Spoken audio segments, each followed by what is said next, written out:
Well, get this, an appointee for New York Mayor-elect Zohran Mamdani already stepping down after just one day on the job. This comes as she faces backlash over these anti-Semitic posts from before, in the past, and they were brought to light by the Anti-Defamation League of New York. Marc Thiessen joins me now. Let me tell you what she said, just so we get that on the record. Catherine Almonte DaCosta said, "As a mother of 2 Jewish children, I deeply regret and apologize for these tweets from well over a decade ago.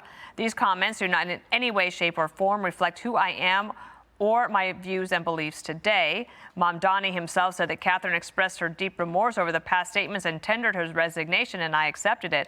But the ADL asked this about Mamdani.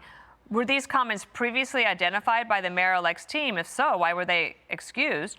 And what will be the policy of the new administration if comments like these are discovered during the vetting process? What's interesting about this, Mark, is that one of her jobs was going to be basically like the personnel person. She was going to be the one doing all of the vetting.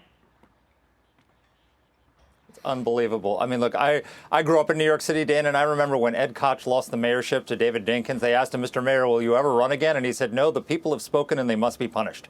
And that's kind of how I feel about this story. If you're surprised that a pro-Hamas terrorist-supporting pro-Hamas communist was elected mayor and he appoints someone like this, who's an his administration is going to be filled with anti-Semites and with radical leftists, because that's what you elected.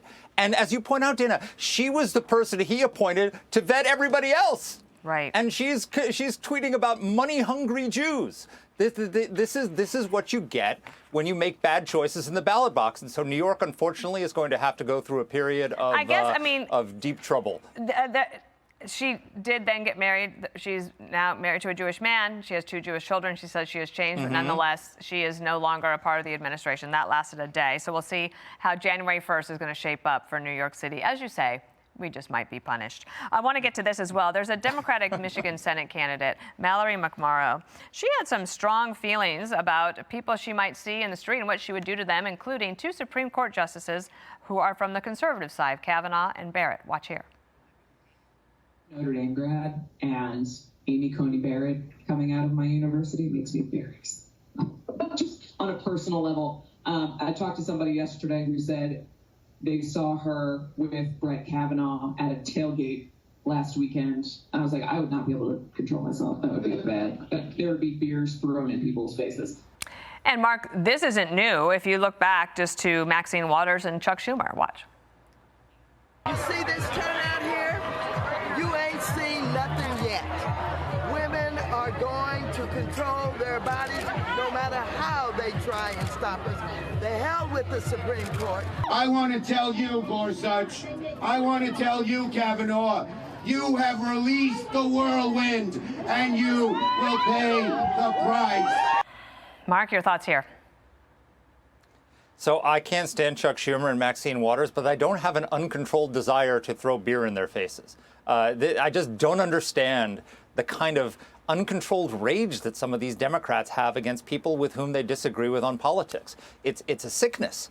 And she's not some fringe candidate. She's statistically tied in the Democratic nomination, according to the polls for the seat. Democrats have a big problem because they cannot, there's a lot of talk about how Trump's numbers are slipped in the polls and that they're going to do great in the midterms.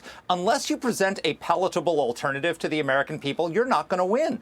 They right into the new Quinnipiac poll, Democrats are at 18% approval, the lowest in the history of the Quinnipiac poll, 74% disapproval. This is the kind of stuff that drives that. And until you start not nominating lunatics like this and put up some normal centrist candidates who can appeal to broad swath of Americans, you're going to continue to have political trouble. Well, let's just say that next year will certainly be interesting when it comes to politics. Hey, Merry Christmas to you, Mark. Thank you. Merry Christmas, Dana. Thank you. Click here to subscribe to the Fox News YouTube page to catch our hottest interviews and most compelling analysis. You won't get it anywhere else.